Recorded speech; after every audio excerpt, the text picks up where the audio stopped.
In this video, I'll be showing you how to download music on Android. If you find this video helpful, be sure to drop a like and subscribe. But anyways, getting into it, it's very simple to go ahead and do this. So you can do it from any browser you want. For this example, we'll be using Chrome. And all you want to do is just go to whichever website you want to use to download music. A good free option we're going to use is NCS Music. So just type in NCS Music like so.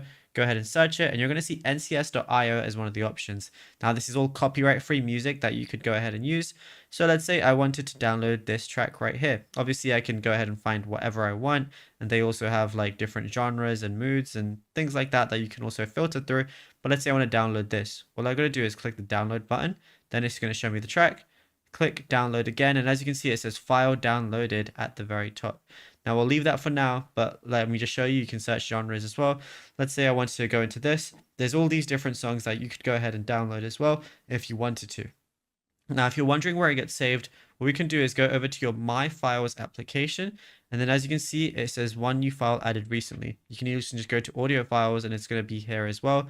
And then, yeah, you can use anything like YouTube Music, for example, to go ahead and play it. But then after that, you'll be good to go, and you can use something like Spotify, YouTube Music, or anything else to go ahead and play your downloaded music that you downloaded for completely free.